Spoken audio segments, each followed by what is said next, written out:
એન્ઝાઇમની activity ઇનહિબિટ થાય છે બરાબર। તો એલોસ્ટેરિક ઇફેક્ટર્સ છે બે ટાઈપના હશે, એક તો પોઝિટિવ ઇફેક્ટર અને બીજું છે નેગેટિવ ઇફેક્ટર। આટલું આપણે લાસ્ટ લેક્ચરની અંદર જોયું હતું। હવે નેક્સ્ટ મિકેનિઝમ શું છે? એન્ઝાઇમ રેગ્યુલેશન ડાયરેક્ટલી આપણે કરવું છે તો એના માટેની એક બીજી પણ મિકેનિઝમ છે, that is the covalent modification of enzyme. આપણે એક જોયું કે એલોસ્ટેરિક રેગ્યુલેશન સ્મોલ મોલેક્યુલ અહીંયા બાઇન્ડ થાય એન્ઝાઇમ, એના લીધે એન્ઝાઇમનું સ્ટ્રક્ચર ચેન્જ થશે અને એના લીધે એન્ઝાઇમની એક્ટિવિટી ચેન્જ થશે। સેકન્ડ મિકેનિઝમ છે કોવેલેન્ટ મોડિફિકેશન ઓફ એન્ઝાઇમ, બરાબર? એટલે કે એન્ઝાઇમ છે એની સાથે કોઈ મોલેક્યુલ બાઇન્ડ કરી દેવામાં આવશે અથવા તો એન્ઝાઇમમાંથી કોઈ મોલેક્યુલ રિમૂવ કરવામાં આવે એટલે આ કોવેલેન્ટ બોન્ડ ફોર્મ થશે, બરાબર? મોલેક્યુલ અટેચ થશે તો કોવેલેન્ટ બોન્ડ ફોર્મ થશે। મોલેક્યુલને રિમૂવ કરતા હોય તો ત્યારે કોવેલેન્ટ બોન્ડ બ્રેક થતો હોય, એટલે કે આ રીતના કોઈ મોલેક્યુલ અટેચ થાય અને રિમૂવ થાય એ પ્રોસેસને કોવેલેન્ટ મોડિફિકેશન કહેવાય। કેમ કે કોવેલેન્ટ બોન્ડથી ત્યાં મોલેક્યુલ બાઇન્ડ થતું હશે અથવા તો રિમૂવ થાય એ પણ કોવેલેન્ટ બોન્ડ બ્રેક થવાથી રિમૂવ થતું હશે મોલેક્યુલ, બરાબર? સો કોવેલેન્ટ મોડિફિકેશન પણ એક એન્ઝાઇમ રેગ્યુલેશન માટેની મિકેનિઝમ છે। This is the reversible covalent modification, એટલે કે કોવેલેન્ટ મોડિફિકેશન જે કરવામાં આવે છે એન્ઝાઇમની હારે આપણે કોઈ મોલેક્યુલ અટેચ કરાવી દીધું તો એને શું કહેવાય? કોવેલેન્ટ મોડિફિકેશન કહેવાય, બરાબર? કોઈ મોલેક્યુલ એની હારે કોવેલેન્ટ બોન્ડથી બાઇન્ડ થઈ ગયું છે।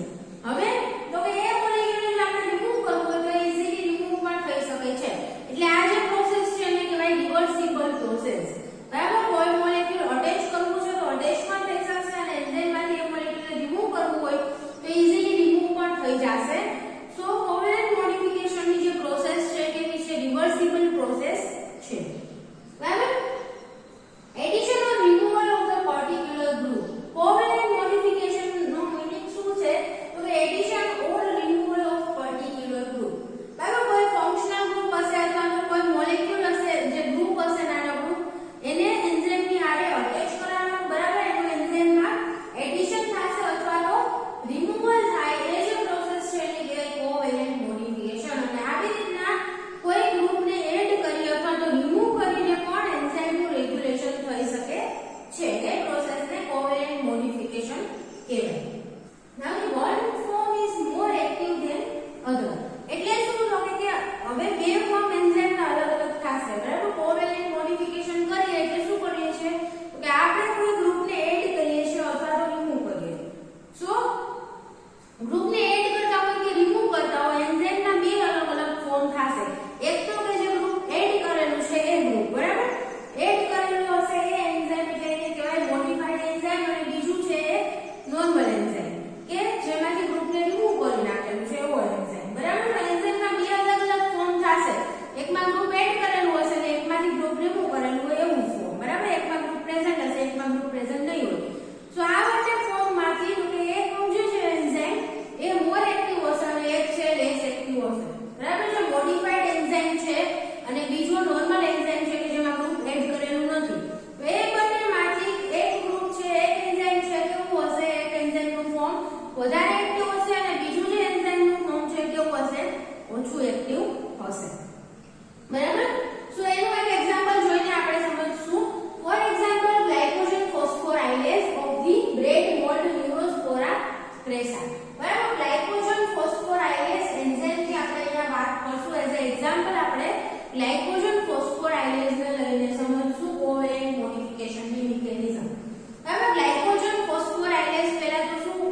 સો ગ્લાયકોજન ફોસ્ફોરાયલેશન છે એનું રેગ્યુલેશન તો કે ફોસ્ફોરાયલેશન અને ડીફોસ્ફોરાયલેશન ની પ્રોસેસ દ્વારા થાય છે અને તો કે ગ્લાયકોજન ફોસ્ફોરાયલેઝ ના બે અલગ અલગ ફોર્મ જનરેટ થશે અહીંયા વાત કરી એમ કે એક ફોર્મ કેવું હશે તો કે ફોસ્ફોરાયલેટેડ ફોર્મ હશે અને બીજું કેવું હશે ડીફોસ્ફોરાયલેટેડ ફોર્મ હશે ફોસ્ફોરાયલેટેડ ફોર્મ એટલે શું તો કે ગ્લાયકોજન ફોસ્ફોરાયલેઝ ની હારે ફોસ્ફેટ ગ્રુપ જોડાયેલું હોય તો એ ફોર્મને કહેવાય ફોસ્ફોરાયલેટેડ ફોર્મ અને જો ગ્લાયકોજન ફોસ્ફોરાયલેઝ હારે ફોસ્ફેટ ગ્રુપ જોડાયેલું નહીં હોય તો એને કહેવાય ડીફોસ્ફોરાયલેટેડ ફોર્મ બરાબર તો આ રીતના અહીંયા જોઈ શકો છો તમે કે એક અને બે અલગ અલગ ફોર્મ છે ગ્લાયકોજન ફોસ્ફોરાયલેઝ ના બંનેને નામ પણ આપેલા છે બરાબર એક છે ફોસ્ફોરાયલેઝ બી અને બીજું છે ફોસ્ફોરાયલેઝ એ ફોસ્ફોરાયલેઝ બી અને ફોસ્ફોરાયલેઝ એ ગ્લાયકોજન ફોસ્ફોરાયલેઝ ના અલગ અલગ જે બે ફોર્મ છે એના માટેના નામ છે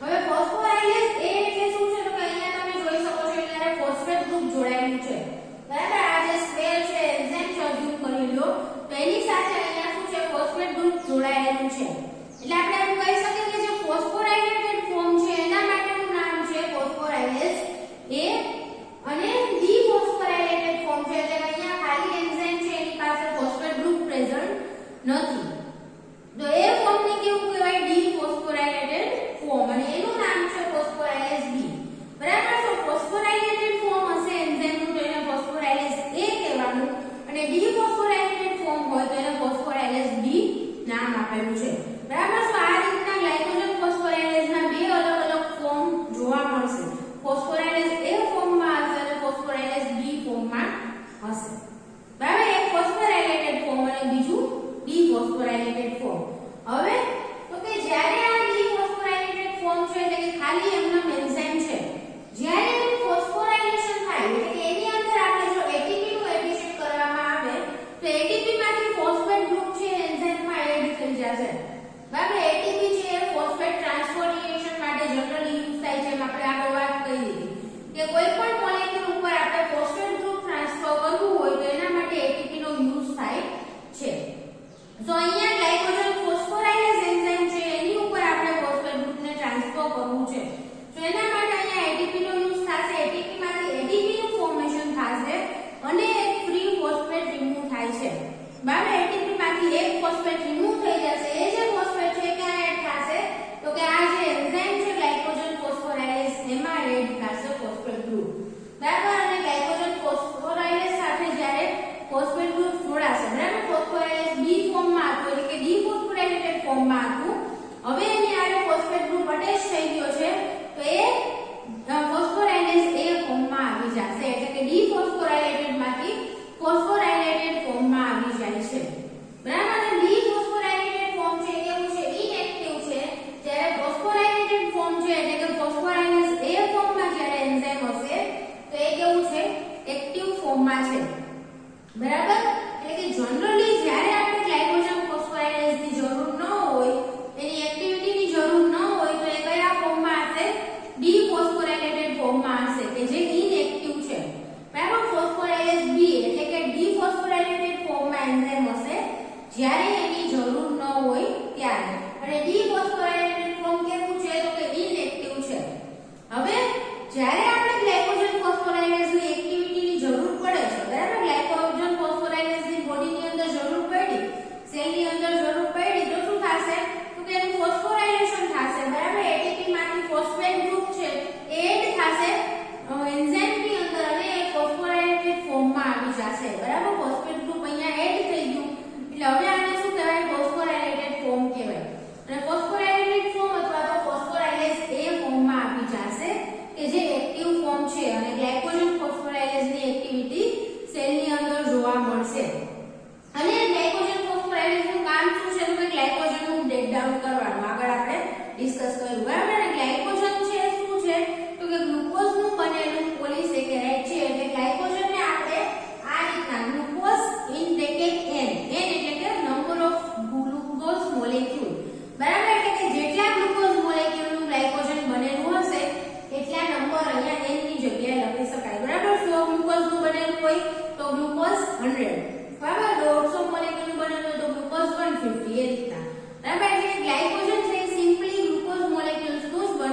છે એટલે આપણે એને ગ્લુકોઝ ઇન બ્રેકેટ N તરીકે લખી શકીએ પ્લસ કે ફોસ્ફેટ બરાબર અહીંયા આપણે ગ્લાયકોજન ફોસ્ફોરાયલેશન કામ શું છે તો કે ગ્લુકોઝ N છે એને આપણે ફોસ્ફેટની પ્રેઝન્સમાં એ રિએક્ટ કરશે ગ્લાયકોજન સાથે અને એમાંથી શું ફોર્મ થશે તો કે એક ગ્લુકોઝ છે ગ્લુકોઝ 1 ફોસ્ફેટના ફોર્મમાં રિમૂવ થશે બરાબર ગ્લુકોઝ N છે એટલે કે ગ્લાયકોજન જે છે એમાંથી એક ગ્લુકોઝ 1 ફોસ્ફેટના ફોર્મમાં રિમૂવ થશે અને બાકીનું જે બચશે શું હશે તો ગ્લુકોઝ N-1 બરાબર કેમ કે અહીંયા ફોર એક્ઝામ્પલ 100 મોલેક્યુલનું બનેલું છે ગ્લાયકોજન તો અહીંયા શું હશે ગ્લુકોઝ 100 બરાબર ગ્લાયકોજન ગ્લુકોઝના 100 મોલેક્યુલનું બનેલું હશે તો અહીંયા ગ્લુકોઝ 100 હશે હવે એમાંથી એક મોલેક્યુલ ગ્લુકોઝ 1 ફોસ્ફેટના ફોર્મમાં રિમૂવ થઈ ગયું એટલે શું ફોર્મ થશે તો કે ગ્લુકોઝ N-1 એટલે કે 100 1 એમ લખી શકાય બરાબર એટલે કે 99 ગ્લુકોઝના મોલેક્યુલ અહીંયા ગયા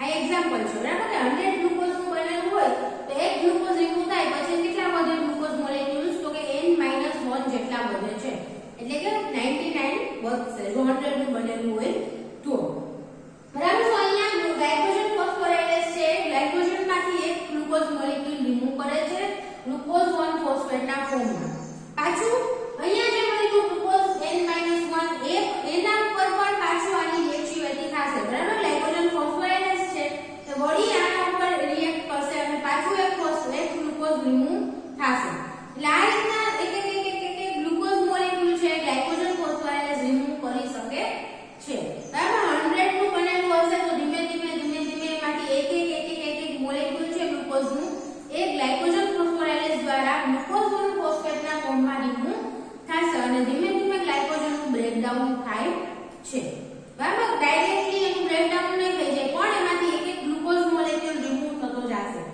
સો ગ્લાયકોજન ફોસ્ફોરાયલેસ છે ગ્લાયકોજનનું બ્રેકડાઉન કરે છે ગ્લુકોઝ 1 ફોસ્ફેટની અંદર હવે જો કે આ જે ફોસ્ફોરાયલેટેડ ફોર્મ છે એ પાછું એનું હાઇડ્રોલાઇસિસ કરવામાં આવે બરાબર H2O ની પ્રેઝન્સમાં તો હાઇડ્રોલાઇસિસ એટલે શું તો કે H2O નું એડિશન થાય એને હાઇડ્રોલાઇસિસ કહેવાય બરાબર વોટર મોલેક્યુલ એડ થતું હોય એને કહેવાય હાઇડ્રોલાઇસિસની પ્રોસેસ એટલે હાઇડ્રોલાઇસિસ એક બ્રેકડાઉન પ્રોસેસ છે વોટર મોલેક્યુલ અહીંયા એડ થશે એટલે શું થશે તો કે ઇનઓર્ગેનિક ફોસ્ફેટ છે એ રિમૂવ થઈ જશે બરાબર ડીફોસ્ફોરાઇલેશન થઈ જશે અને તો કે પાછું જે આ ફોસ્ફેટ મોલેક્યુલ છે રિમૂવ થઈ જશે અને ઇનએક્ટિવ ફોર્મમાં એન્ઝાઇમ આવી જશે ડીફોસ્ફોરાઇલેટેડ ફોર્મમાં અથવા તો ઇનએક્ટિવ ફોર્મમાં એન્ઝાઇમ આવી જાય છે તો આ જે પ્રોસેસ છે એને કહેવાય કોવેલેન્ટ મોડિફિકેશનની પ્રોસેસ ફોસ્ફોરાઇલેશન અને ડીફોસ્ફોરાઇલેશન દ્વારા આપણે એન્ઝાઇમનું રેગ્યુલેશન કરી શકાય છે બરાબર ગ્લાયકોજન ફોસ્ફોરાઇલેસ એન્ઝાઇમ છે એ જ્યારે ફોસ્ફોરાઇલેટેડ ફોર્મમાં હશે તો એક્ટિવ છે એની એક્ટિવિટી જોવા મળશે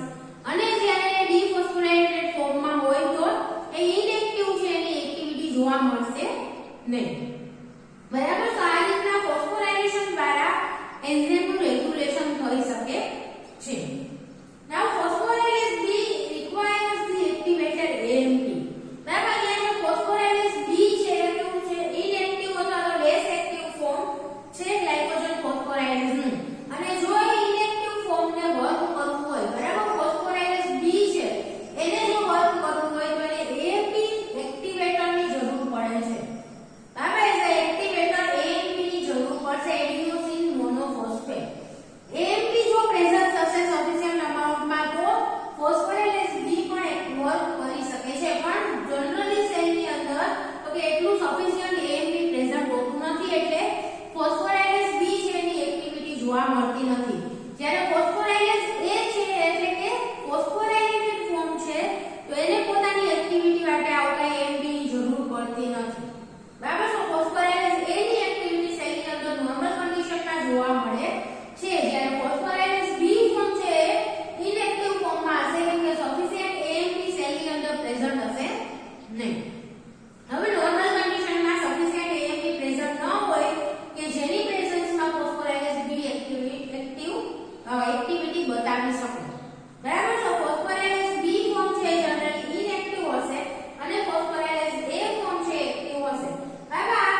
એન્ઝાઇમ. હવે આ જે ફોસ્ફોરાયલેશન અને ડિફોસ્ફોરાયલેશનની પ્રોસેસ થાય છે, બરાબર. આ ફોસ્ફોરાયલેશનની પ્રોસેસ અને ડિફોસ્ફોરાયલેશનની પ્રોસેસ એટલે કે ફોસ્ફેટ ગ્રુપ એડ કરવાની અને રિમૂવ કરવાની જે પ્રોસેસ છે એ પણ બીજા એન્ઝાઇમ દ્વારા કેટાલાઇઝ થતી હોય. બરાબર. આ બંને પ્રોસેસ માટે પણ એન્ઝાઇમની જરૂર પડે છે, એટલે કે આ બંને પ્રોસેસ છે અલગ અલગ એન્ઝાઇમ દ્વારા કેટાલાઇઝ થાય છે અને એ એન્ઝાઇમનું પણ રેગ્યુલેશન થઈ શકે છે. બરાબર. આપણો જે મેઇન એન્ઝાઇમ છે ગ્લાયકોજન ફોસ્ફોરાયલેશન એનું આપણે રેગ્યુલેશન કરવું છે, તો એ એન્ઝાઇમ છે એનું ફોસ્ફોરાયલેશન ડિફોસ્ફોરાયલેશન દ્વારા રેગ્યુલેશન કરી શકાય છે. અને ફોસ્ફોરાયલેશન ડિફોસ્ફોરાયલેશનની જે પ્રોસેસ છે એ પ્રોસેસ પણ તો કે અલગ અલગ એન્ઝાઇમ દ્વારા કેટાલાઇઝ થાય છે, તો એ એન્ઝાઇમનું રેગ્યુલેશન કરીને પણ આપણે ઇનડાયરેક્ટલી ગ્લાયકોજન ફોસ્ફોરાયલેશનનું રેગ્યુલેશન કરી શકાય છે. બરાબર. નાઉ સેકન્ડ એક્ઝામ્પલ આપણે જોશું ઈ કોલાઈની અંદર ગ્લુટામિન સિન્થેઝ. બરાબર. ગ્લુટામિન સિન્થેઝ નામનો એન્ઝાઇમ હશે ઈ કોલાઈની અંદર પ્રેઝન્ટ હોય છે. તો આનું પણ આપણે તો કે મોડિફિકેશન દ્વારા કોવેલેન્ટ મોડિફિકેશન દ્વારા રેગ્યુલેશન કરી શકીએ છીએ. પણ આ એન્ઝાઇમમાં જો ફોસ્ફેટ ગ્રુપની જગ્યાએ બીજું કંઈક ગ્રુપ એડ થશે.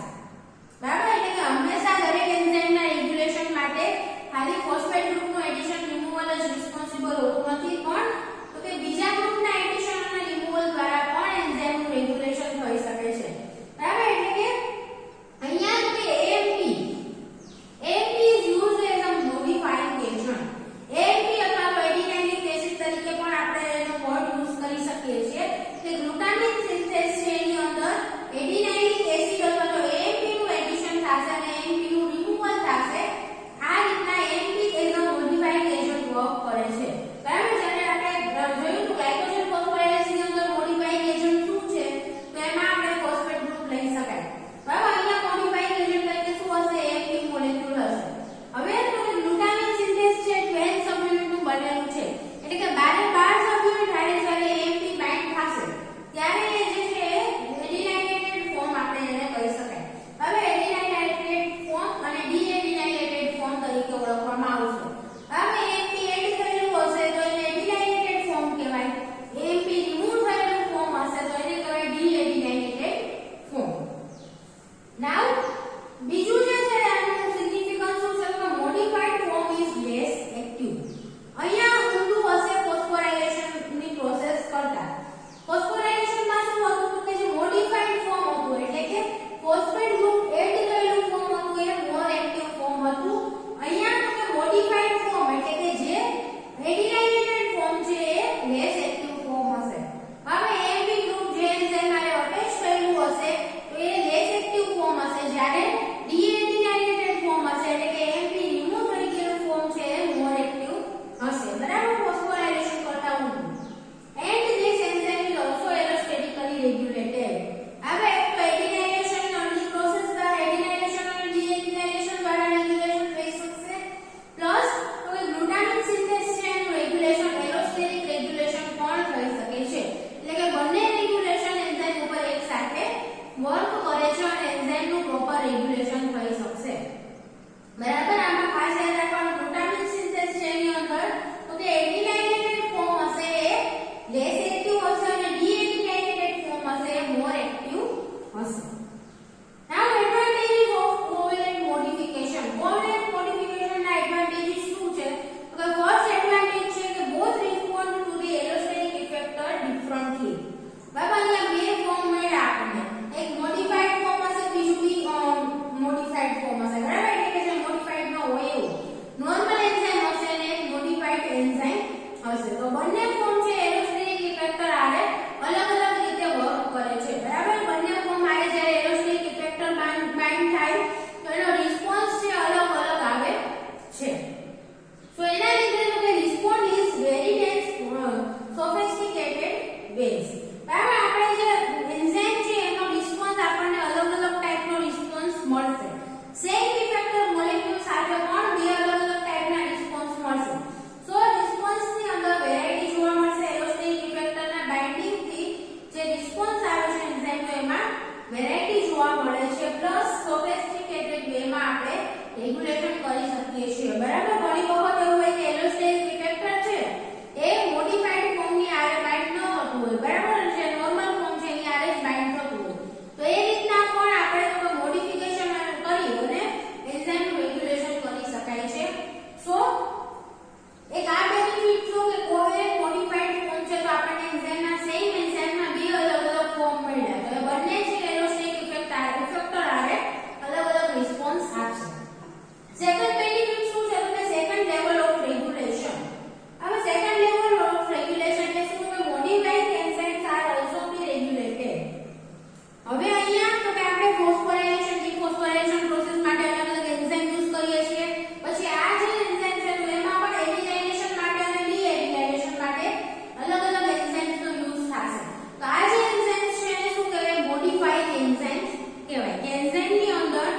મોડિફિકેશન માટે રિસ્પોન્સિબલ છે, સો એ એન્ઝાઇમને કહેવાશે મોડિફાઇંગ એન્ઝાઇમ.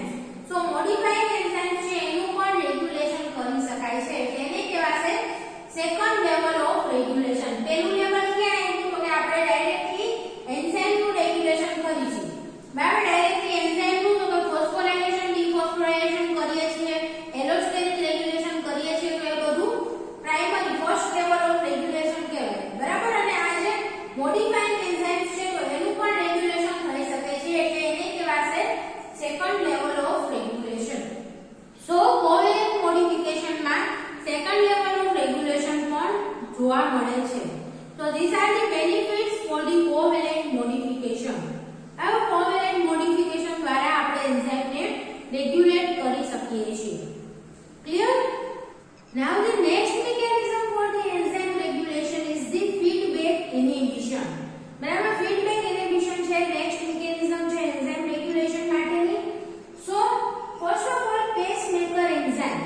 હવે પેસમેકર એન્ઝાઇમ એટલે શું તો કે દરેકે દરેક પાથવેની અંદર એક એવો એન્ઝાઇમ હશે કે જે સૌથી સ્લો હશે, બરાબર. એન્ઝાઇમની જે એક્ટિવિટી હશે દરેકે દરેક પાથવેની અંદર એક સ્ટેપ એવું હશે કે જે સૌથી સ્લો સ્ટેપ હશે, અને તો કે બાકીના બધા સ્ટેપ છે એના કરતા એની સ્પીડ ધીમી હશે, એટલે એ જે સ્ટેપ છે એને રેટ લિમિટિંગ સ્ટેપ તરીકે ઓળખવામાં આવે છે, બરાબર. તો કોઈ પણ પાથવે છે તો એની અંદર આવું રેટ લિમિટિંગ સ્ટેપ હશે કે જે બાકીના સ્ટેપ કરતા સૌથી સ્લો હશે, અને તો કે બાકીના સ્ટેપ કરતા સ્લો છે એટલે એના ઉપર આખા પાથવેનું રેટ છે ડિટરમાઇન થતું હોય, બરાબર. જો એ સ્ટેપ છે એની એક્ટિવિટી ધીમી થઈ જશે તો આખો પાથવે છે એની એક્ટિવિટી ધીમી થાય છે, એટલે કે એ સ્ટેપમાં જો કાંઈ પણ ચેન્જીસ આવશે તો એના લીધે આખો પાથવે છે અફેક્ટ થાય છે.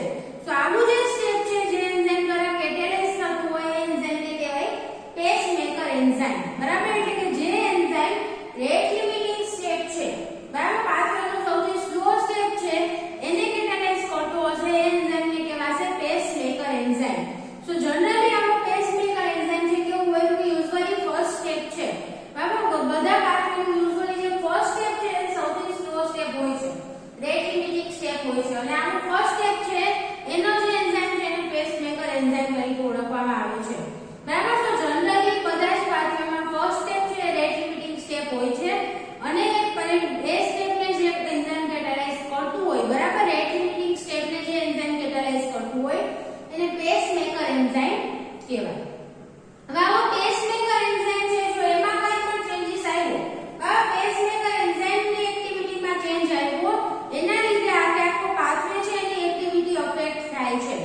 સો પેસમેકર એન્ઝાઇમનું regulation generally feedback or end product inhibition દ્વારા થતું હોય છે, બરાબર. એન્ડ પ્રોડક્ટ ઇન્હિબિશન અથવા તો ફીડબેક ઇન્હિબિશન કોને કહેવાય તો કે એક પાથવે છે, પાથવેની એન્ડ પ્રોડક્ટ, બરાબર. પાથવેની એન્ડ પ્રોડક્ટ એટલે શું તો કે જેના સિન્થેસિસ માટેનો પાથવે હશે એની એન્ડ પ્રોડક્ટ જે છે એ આ પેસમેકર એન્ઝાઇમને રેગ્યુલેટ કરી શકે છે, બરાબર. એટલે કે જનરલી પાથવે ચાલુ હશે, હવે એન્ડ પ્રોડક્ટ જો વધારે અમાઉન્ટમાં બની ગઈ તો એ એન્ડ પ્રોડક્ટ છે એ પેસમેકર એન્ઝાઇમને ઇન્હિબિટ કરી શકે છે. સો આ જે મિકેનિઝમ છે એને કહેવાશે ફીડબેક ઇન્હિબિશન અથવા તો એન્ડ પ્રોડક્ટ ઇન્હિબિશન, કે પાથવેનું જે પ્રોડક્ટ છે એ પ્રોડક્ટ પોતે જ પાથવેને સ્ટોપ કરી શકે છે, બરાબર. તો આ ટાઈપના ઇન્હિબિશનને કહેવાય ફીડબેક ઇન્હિબિશન, કે પ્રોડક્ટનું ફોર્મેશન વધારે અમાઉન્ટમાં થઈ ગયું તો એ પ્રોડક્ટ પોતે જ પાથવેને બ્લોક કરી દેશે અથવા તો પાથવેની એક્ટિવિટી ધીમી કરી દેશે. So it ensures the balanced production of the end product, બરાબર. એટલે કે ફીડબેક ઇન્હિબિશન દ્વારા એન્ડ પ્રોડક્ટનું બેલેન્સ્ડ પ્રોડક્શન થશે, બરાબર. બેલેન્સ્ડ પ્રોડક્શન થશે એટલે કે જો એન્ડ પ્રોડક્ટનું ફોર્મેશન વધારે અમાઉન્ટમાં થઈ ગયું, બરાબર, વધારે અમાઉન્ટમાં પ્રોડક્ટ ફોર્મેશન થઈ ગયું હશે તો એ શું કરશે તો કે પાથવેને બ્લોક કરી દેશે, પેસમેકર એન્ઝાઇમને ઇન્હિબિટ કરશે, બરાબર. પેસમેકર એન્ઝાઇમ એટલે યુઝ્યુઅલી ફર્સ્ટ સ્ટેપનો જ એન્ઝાઇમ હોય છે. સો જો પ્રોડક્ટનું ફોર્મેશન વધારે થઈ ગયું તો એ જઈ અને પેસમેકર એન્ઝાઇમ છે એને ઇન્હિબિટ કરી દેશે, અને એના લીધે પાથવેની એક્ટિવિટી છે ધીમી થઈ જશે અથવા તો પાથવેની એક્ટિવિટી સ્ટોપ થઈ જાય છે. સો પ્રોડક્ટ ફોર્મેશન હવે વધારે થશે નહીં. જ્યારે પ્રોડક્ટનું અમાઉન્ટ સેલની અંદર ડિક્રીઝ થઈ જાય, બરાબર, એન્ડ પ્રોડક્ટનું અમાઉન્ટ ડિક્રીઝ થઈ જાય તો પાથવે પાછો સ્ટાર્ટ થઈ જશે, પાછું પ્રોડક્ટ ફોર્મેશન થવા લાગશે,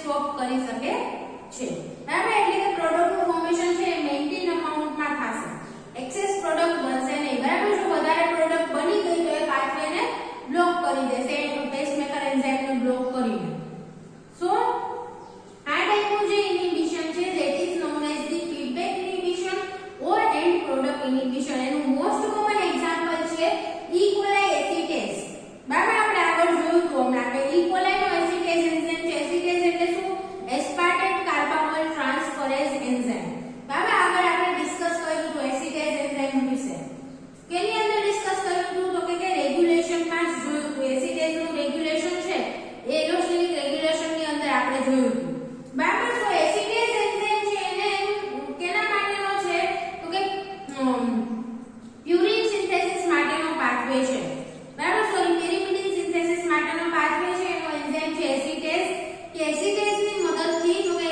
એમાંથી કેનું સિન્થેસિસ થશે સીટીપી એટલે પેરિમિડિન જે ન્યુક્લિયોટાઇડ છે એનું સિન્થેસિસ થાય છે બરાબર સીટીપી એની એન્ડ પ્રોડક્ટ છે પાથવેની અને એસિટેઝ છે એનો સ્ટાર્ટિંગ નો એન્ઝાઇમ છે રેટ લિમિટિંગ એન્ઝાઇમ છે કે એસિટેઝ છે એની એક્ટિવિટી જો એસિટેઝ એક્ટિવ હશે તો સીટીપી નું સિન્થેસિસ કોન્સ્ટન્ટલી થતું હશે એટલે કે જો સીટીપી એન્ડ પ્રોડક્ટ નું અમાઉન્ટ વધી ગયું તો સીટીપી છે એ એસિટેઝ ઉપર નેગેટિવ એક્ટિવિટી બતાવે છે એવું આપણે આગળ ડિસ્કસ કર્યું હતું કારણ કે જો સીટીપી નું પ્રોડક્શન વધારે અમાઉન્ટમાં થઈ ગયું વધારે અમાઉન્ટમાં પેરિમિડિન નું સિન્થેસિસ થઈ જશે સેલની અંદર તો સીટીપી છે એ એસિટેઝ ને ઇનિબિટ કરી શકે છે સો આ જે છે એ ફીડબેક ઇનિબિશન આને કહેવાશે બરાબર કે પ્રોડક્ટ નું અમાઉન્ટ જો સેલની અંદર ઇન્ક્રીઝ થઈ જાય તો પ્રોડક્ટ પોતે જ એના પાથવેના એન્ઝાઇમને બ્લોક કરી દેશે અને એના લીધે પાથવે છે સ્ટોપ થઈ જશે વધારે પ્રોડક્ટનું ફોર્મેશન થશે નહીં હવે usually biosynthetic pathways branches to form the more than one end product હવે જનરલી બાયોસિન્થેટિક પાથવેની અંદર શું થતું હોય તો કે એક કરતા વધારે એન્ડ પ્રોડક્ટનું ફોર્મેશન થતું હોય એટલે પાથવેમાં બ્રાન્ચીસ જોવા મળતી હોય બરાબર એટલે તમે એક્ઝામ્પલ જોઈ શકો છો સબસ્ટ્રેટ A છે A માંથી B નું ફોર્મેશન થાય છે પછી B માંથી મલ્ટીપલ સ્ટેપની પ્રોસેસ દ્વારા E નું ફોર્મેશન થાય છે હવે આ જે B છે એ F માં પણ કન્વર્ટ થઈ શકે છે અને G માં પણ કન્વર્ટ થઈ શકે છે સો આને કહેવાય બ્રાન્ચિંગ પાથવે બરાબર કે અહીંયા બ્રાન્ચ થઈ કે E માંથી F પણ ફોર્મ થઈ શકશે અને G પણ ફોર્મ થઈ શકશે જો એ F નું ફોર્મેશન થાય તો P એન્ડ પ્રોડક્ટ નું ફોર્મેશન થશે અને જો E માંથી G નું પ્રોડક્શન થશે તો Q એન્ડ પ્રોડક્ટ નું ફોર્મેશન થશે તો આવા પાથવેને કહેવાશે બ્રાન્ચ પાથવે એટલે કે આની અંદર બ્રાન્ચીસ પ્રેઝન્ટ છે સો the end product synthesis must be coordinated okay જ્યારે આવા બ્રાન્ચ પાથવે હોય તો ત્યારે એન્ડ પ્રોડક્ટ નું ફોર્મેશન છે એ કોઓર્ડિનેટેડ હોવું જોઈએ બરાબર કે ક્યારેક એવું થશે કે P પ્રોડક્ટ છે વધારે અમાઉન્ટમાં સિન્થેસાઇઝ થઈ ગઈ અને Q પ્રોડક્ટ છે એ બહુ ઓછા અમાઉન્ટમાં પ્રેઝન્ટ છે તો એવું થવું જોઈએ નહીં બરાબર P અને Q પ્રોડક્ટ છે બંને પ્રોપર પ્રોપોર્શનની અંદર સેલની અંદર પ્રેઝન્ટ હોવી જોઈએ બંને પ્રોડક્ટનું ફોર્મેશન ઇક્વલી થવું જોઈએ બરાબર તો આવા જે પાથવે છે એનું કોઓર્ડિનેશન જરૂરી છે તો આવી કન્ડિશનમાં શું થશે તો કે જો પ્રી પ્રોડક્ટનું ફોર્મેશન વધારે થઈ ગયું તો બી પ્રોડક્ટનું ફોર્મેશન છે એ અટકી જશે અને પછી તો કે પાથવેના બધા કાર્બન છે એ Q પ્રોડક્ટ તરફ આગળ વધશે એટલે કે Q પ્રોડક્ટનું ફોર્મેશન થશે સો the regulatory enzymes are present at the branch point બરાબર આ જે એન્ઝાઇમ અહીંયા જે છે એને કહેવાય બ્રાન્ચ પોઈન્ટ કે જ્યાંથી પાથવેની અંદર બ્રાન્ચીસ થાય છે અને આ જે બ્રાન્ચિંગ પોઈન્ટ છે બ્રાન્ચિંગ પોઈન્ટ ઉપર જે એન્ઝાઇમ પ્રેઝન્ટ હશે એને કહેવાય બ્રાન્ચ પોઈન્ટ એન્ઝાઇમ બરાબર એટલે કે E માંથી F નું સિન્થેસિસ થવા માટે જે એન્ઝાઇમ રિસ્પોન્સિબલ હશે અને E માંથી G ના ફોર્મેશન માટેનો જે એન્ઝાઇમ છે એ બંને એન્ઝાઇમને બ્રાન્ચ પોઈન્ટ એન્ઝાઇમ કહેવાય સો આ જે બ્રાન્ચ પોઈન્ટ છે ત્યાં રેગ્યુલેટરી એન્ઝાઇમ્સ જનરલી પ્રેઝન્ટ હોય છે સો જો P નું પ્રોડક્શન વધારે થઈ ગયું તો P છે એ શું કરશે તો કે એના આ જે બ્રાન્ચ પોઈન્ટ એન્ઝાઇમ છે એને ઇનિબિટ કરી શકે છે એટલે કે આ એન્ઝાઇમ છે એને ઇનિબિટ કરી દેશે તો આ પાથવેમાં આગળ કાર્બન છે ફ્લો થશે નહીં હવે કાર્બન ફ્લો નહીં થાય એનો મીનિંગ શું છે તો કે અહીંયા E માં જેટલા કાર્બન્સ પ્રેઝન્ટ છે એ બધા કાર્બન છે Q ના synthesis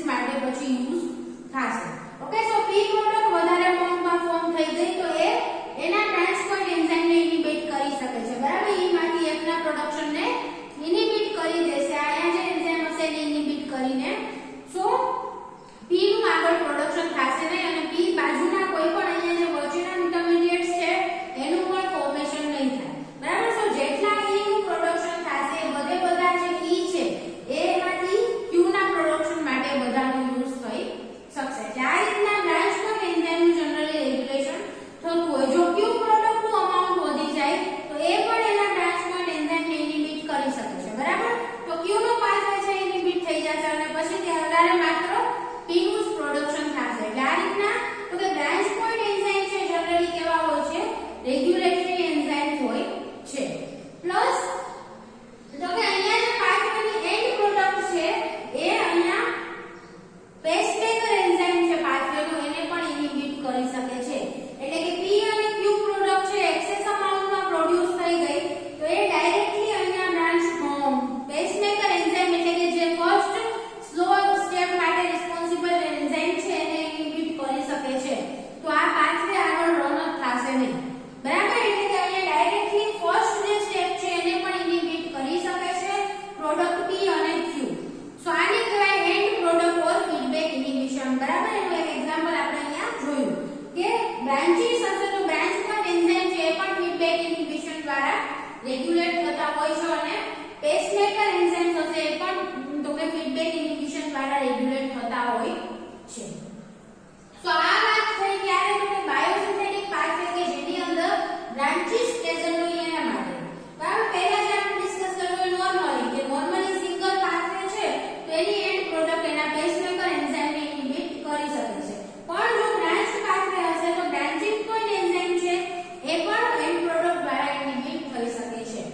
now the multiple branches. બરાબર, મલ્ટીપલ બ્રાન્ચ પાથવે એટલે કે જનરલી જે બાયોસિન્થેટિક પાથવે છે કેવા હોય છે, મલ્ટીપલ બ્રાન્ચ પાથવે હોય છે. એટલે કે અહીંયા બે જ બ્રાન્ચ આપણે જોઈ પણ ઘણા પાથવે એવા હશે કે જેની અંદર ઘણી બધી બ્રાન્ચીસ પ્રેઝન્ટ હશે. પ્લસ તો કે they are made more sophisticated by presence of isoenzymes. એક તો મલ્ટીપલ બ્રાન્ચ પાથવે હશે એટલે કે અહીંયા E છે તો E માંથી ઘણી બધી પ્રોડક્ટનું ફોર્મેશન થતું હોય. સો એને કહેવાય મલ્ટીપલ બ્રાન્ચ પાથવે કે બે કરતા વધારે બ્રાન્ચીસમાં પાથવે આગળ ડિવાઇડ થઈ શકતો હોય. અને આવા જે પાથવેસ છે એની અંદર ઘણી વખત આઇસોએન્ઝાઇમ્સની પણ પ્રેઝન્સ હોય છે. આઇસોએન્ઝાઇમ્સ એટલે શું તો કે એવા એન્ઝાઇમ કે જે સેમ રિએક્શનને કેટાલાઇઝ કરતા હોય. બરાબર, એક રિએક્શન જ કેટાલાઇઝ કરતા હોય એવા અલગ અલગ એન્ઝાઇમ્સ છે ને આઇસોએન્ઝાઇમ્સ કહેવાય. આઇસોએન્ઝાઇમ્સ શું છે કે એન્ઝાઇમ્સ અલગ અલગ એન્ઝાઇમ્સ હશે કે જે બધા સેમ રિએક્શન કે કોઈ એક રિએક્શનને જ કેટાલાઇઝ કરતા હોય તો એ બધા એન્ઝાઇમ્સને આઇસોએન્ઝાઇમ્સ તરીકે ઓળખવામાં આવે છે. સો જનરલી આવા જે મલ્ટીપલ બ્રાન્ચ પાથવે હશે એની અંદર આઇસોએન્ઝાઇમ્સની પણ પ્રેઝન્સ હશે જેના લીધે આ પાથવે વધારે કોમ્પ્લિકેટેડ થઈ જશે. બરાબર, આવા પાથવેસનું રેગ્યુલેશન છે વધારે કોમ્પ્લિકેટેડ થઈ જાય છે. પેસમેકર્સ કે કેટાલાઇઝ બાય ધી સેવરલ આઇસોએન્ઝાઇમ્સ. હવે જનરલી આવા પાથવેસ છે એની અંદર પેસમેકર સ્ટેપ છે આઇસોએન્ઝાઇમ દ્વારા કેટાલાઇઝ થતું હોય છે. આઇસોએન્ઝાઇમ્સ દ્વારા એટલે કે ઘણા બધા આઇસોએન્ઝાઇમ્સ છે સેમ સ્ટેપને કેટાલાઇઝ કરતા હશે. એમાંથી મીન પ્રોડક્શન છે જેના માટે પણ 4-5 એન્ઝાઇમ રિસ્પોન્સિબલ હોઈ શકે. બરાબર, એ જે 4-5 એન્ઝાઇમ છે કે જે એમાંથી મીના પ્રોડક્શન માટે રિસ્પોન્સિબલ છે એ બધા એન્ઝાઇમને શું કહેવાય, આઇસોએન્ઝાઇમ્સ. સો જનરલી જે મલ્ટીપલ બ્રાન્ચ પાથવેસ છે એની અંદર પેસમેકર સ્ટેપ છે આવા આઇસોએન્ઝાઇમ્સ દ્વારા કેટાલાઇઝ થતું હોય છે. And they each are under separate and independent control. હવે એટલે કે ઘણા બધા આઇસોએન્ઝાઇમ્સ સેમ સ્ટેપને કેટાલાઇઝ કરતા હોય તો એ બધા આઇસોએન્ઝાઇમ્સ છે એનું અલગ અલગ કંટ્રોલ હશે. હવે એન્ઝાઇમ અલગ અલગ છે એક જ રિએક્શનને કેટાલાઇઝ કરે છે. સો એ અલગ અલગ એન્ઝાઇમ છે એનું રેગ્યુલેશન પણ ઇન્ડિવિડ્યુઅલી થતું હોય. બરાબર, એટલે કે બધા છે એ સેપરેટ અને ઇન્ડિપેન્ડન્ટ એ બધાનું કંટ્રોલ હશે. So excess of single end product will reduces the pathway activity but does not block completely. બરાબર, એટલે કે કોઈ એક એન્ડ પ્રોડક્ટનું અમાઉન્ટ વધારે વધી ગયું. બરાબર, એક એન્ડ પ્રોડક્ટ છે એનું અમાઉન્ટ વધી ગયું તો એના લીધે પાથવેની એક્ટિવિટી સ્ટોપ થઈ શકે. પાથવેની એક્ટિવિટી છે સ્લો થઈ શકશે પણ એ કમ્પ્લીટલી બ્લોક થઈ શકશે નહીં. બરાબર, જ્યારે આઇસોએન્ઝાઇમ્સ પ્રેઝન્ટ હોય ત્યારની વાત થાય છે કે આઇસોએન્ઝાઇમ્સ પ્રેઝન્ટ હશે ત્યારે શું થશે તો કે એક એન્ડ પ્રોડક્ટનું અમાઉન્ટ બહુ વધી ગયું તો એ આઇસોએન્ઝાઇમ્સ બધાને બ્લોક કરી શકશે નહીં. હવે બધા એન્ઝાઇમને ઇનિબિટ નહીં કરી શકે તો એવી કન્ડિશનની અંદર જ્યારે એક એન્ડ પ્રોડક્ટનું અમાઉન્ટ વધી ગયું હશે ત્યારે પણ તો કે એ અમુક આઇસોએન્ઝાઇમ્સને બ્લોક કરશે પણ અમુક આઇસોએન્ઝાઇમ્સ છે ત્યારે પણ એક્ટિવ હશે. એટલે કે પાથવેને કમ્પ્લીટલી બ્લોક કરી શકાશે નહીં, એ પાથવેની એક્ટિવિટીને ધીમી કરશે. બરાબર, ફીડબેક ઇનિબિશન બધા જ આઇસોએન્ઝાઇમ ઉપર લાગુ પડશે નહીં. બધાનું અલગ અલગ રેગ્યુલેશન હશે. એટલે કે કોઈ એક એન્ડ પ્રોડક્ટનું ફોર્મેશન વધારે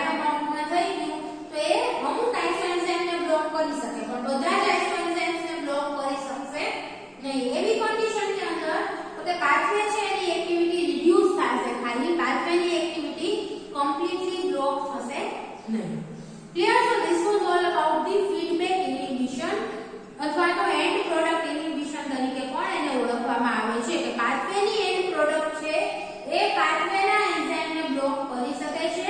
તો એ જે મિકેનિઝમ છે એને કહેવાશે feedback ઇન્હિબિશન.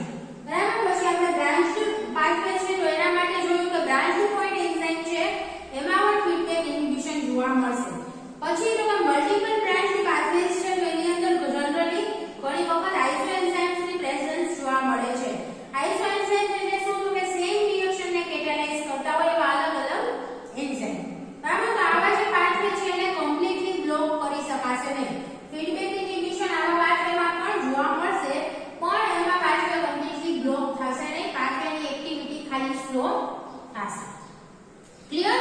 So this was all about the feedback inhibition. આ લેક્ચર ની અંદર આપણે શું ડિસ્કસ કર્યું કે બે મિકેનિઝમ ડિસ્કસ કરી, એક કોવેલેન્ટ મોડિફિકેશન અને બીજું ફીડબેક ઇન્હિબિશન. અહીંયા આપણે એન્ઝાઇમની જે રેગ્યુલેશન છે એના વિશેનું ડિસ્કશન ખતમ કરીએ છીએ. બરાબર. મેટાબોલિક રેગ્યુલેશન ની અંદર આપણે બે મિકેનિઝમ ડિસ્કસ કરી લીધી. એક તો મેટાબોલિક ચેનલિંગ ડિસ્કસ કર્યું હતું આપણે. બરાબર. કે અલગ અલગ કમ્પાર્ટમેન્ટ ની અંદર અલગ અલગ પાથવે રન થતા હોય એના લીધે મેટાબોલિક રેગ્યુલેશન થઈ શકે છે. બીજું તો કે એન્ઝાઇમ રેગ્યુલેશન દ્વારા પણ મેટાબોલિક રેગ્યુલેશન થઈ શકે. ડાયરેક્ટલી એન્ઝાઇમને રેગ્યુલેટ કરી શકાય છે. તો એની અંદર આપણે ત્રણ વસ્તુ ડિસ્કસ કરી. એક એલોસ્ટેરિક રેગ્યુલેશન દ્વારા એન્ઝાઇમને રેગ્યુલેટ કરી શકાય. સેકન્ડ